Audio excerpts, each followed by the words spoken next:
Let's get to the news from Comcast. There are a lot of media companies that have cable assets that probably aren't in a strong enough position to do what Brian Roberts is able to do. He can continue to run Comcast exactly like he wants without the cash flow from cable, which the other companies may not be able to do. No, although there's an allure of this SpinCo, they're calling it, which is someone like David Zaslav at Warner Discovery could take some of that debt and float it away with some of the cable networks and do that kind of a transaction, which could free up the studio assets, the Max streaming service, to be more of a pure play.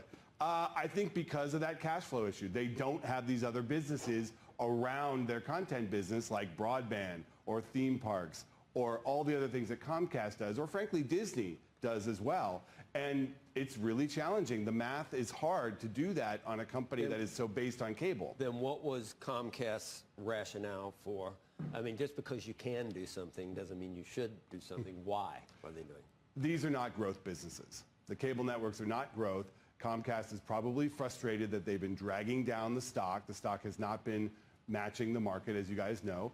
And they can put this into another company. They can well capitalize it, send it on its way, and potentially let it do what it can do to either grow or stay the same and manage decline. And then it'll free up the growth businesses at Comcast where they believe it'll help the stock. Disney thought about this and opted not to. You think they come back around to this idea and rethink that strategy now that Comcast has done this? It's possible, but I actually don't think so because Disney has other logistical issues. Their streaming services are much more tied to the content on the cable networks, FX. They have this big flagship over-the-top ESPN service that's launching next year. That's tied to the broadcast network at ABC and the cable network at ESPN. So it's a much more logistically difficult decision. Right. Doesn't mean it won't happen. It could, but it would just take a lot more machinations to make it happen. What do you think of the carriage deals that are in effect currently for these networks and the power or lack of power you get by combining them with other cable channels down the line? Which is to say, if you're going to bulk up, if that is the whole conceit here, does that either protect, increase, shift, change, you think, this bundle question? Well, when you're talking about carriage negotiations, scale is always better. So if you have more of these networks, particularly more of the networks that are in demand and with content people like, obviously you're going to have more negotiating power. Who do you think is in demand? Well, to be honest, the news networks are pretty good. I mean, they talk about MSNBC and CNBC as potentially being the locomotive of this rail, this train, exactly, that could drive carriage. But where are you? Right. Choo choo. That train is going to go right off the rails and into a ditch. I think actually what this new spinoff means is, hey, there's going to be a lot more scrutiny with these news networks. In fact, I think what's actually going to happen is it's going to be like, okay, fine, sink or swim. And I think what they are going to find by not piggybacking off of their bundling networks is that they aren't going to be able to do it. They just aren't, especially with the amount that they are paid. And in fact, that leads us to this article. So Rachel Maddow to take a pay cut as MSNBC ratings continue to tank. So Rachel Maddow has renewed her contract to stay with MSNBC for a few more years, though her earnings from her network will be less than what it was guaranteed in her contract 3 years ago, according to a report published on Thursday. The report newsletter said Maddow quietly renewed her contract earlier this fall, but for a $5 million less.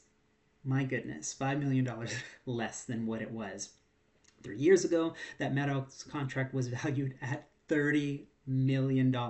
Based on simple math, her contract now guarantees $25 million in income throughout 2029. Now, I think we could all agree that is $25 million too much. It should be like $25 million less. I really don't think she should be getting paid that type of money at all, especially once we start going into some of her misinformation that she has spewed over the years. This is a difficult time, and they needed to keep her, a source at MSNBC identified only as an executive told Cartwright. No one else can do what she does. You can't build a brand like that overnight. I don't think anyone wants to be building these types of brands moving forward. After a stint at now defunct Air America Radio, Maddow brought her signature brand of easy style reporting to MSNBC in 2008. Her show was reduced to a weekly program in April 2022. At the time, the network said they wanted to retain Maddow's talent while giving her space to pursue her projects, including podcasts.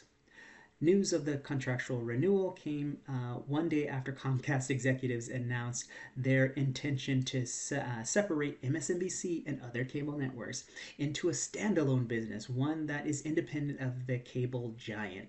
The forthcoming company, currently called SpinCo, will also include CNBC, USA Network, Oxygen, True Crime, and Golf Channel, but not Bravo or NBC.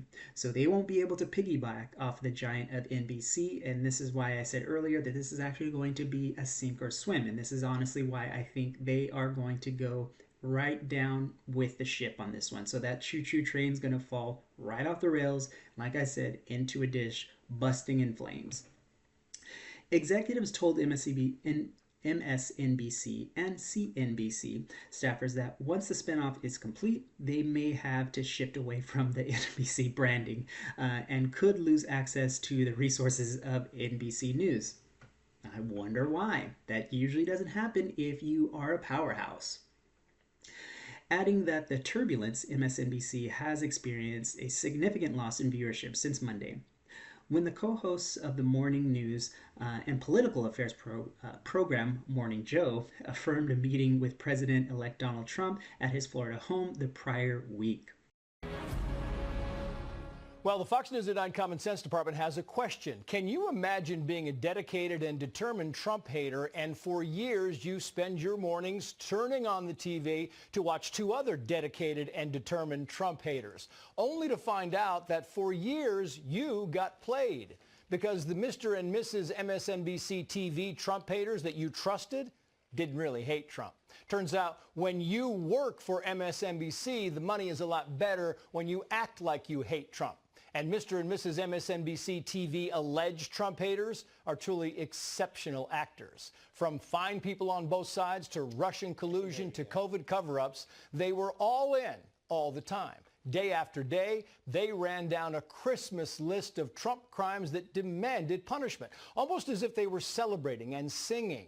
And if you listen close, you could hear 5 golden rings, right? 4 felonies, 3 campaigns, 2 fascist terms, and Hitler back in D.C. But then Mr. and Mrs. MSNBC TV took a trip to Mar-a-Lago to visit Hitler in the flesh. They went to kiss the ring. Of course, they swear it was not on bended knee, but rather on journalistic merit. Suddenly, the devious, duplicitous duo are in the news business. Common sense thinks it's only a matter of time before Mika and Joe get back into character, because nothing is better for ratings than hating.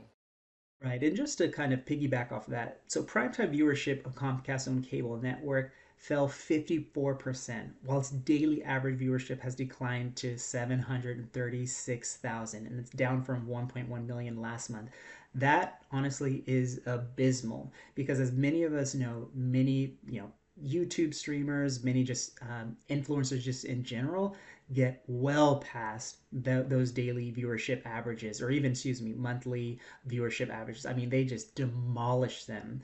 And you can't survive that way. Like, essentially, you're not relevant. And to make matters worse, you have been demonizing the other side, not just Trump, but also to the people who vote for them, as if they don't exist, as if they aren't a huge part of this, of the people we interact with on a daily basis.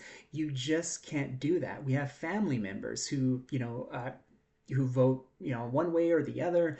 And these are people you see every single day. And you just automatically, go to Trump and be like, hey, I know I've been calling you Hitler for these past years, but can you please forgive me? Please. I mean, how did that interaction even happen? I mean, I know they were kissing his ass, but it's just it's one of those things that it's just disingenuous. You can't believe someone is Hitler and then at the same time go over there and be like, Sir, can we please interview you?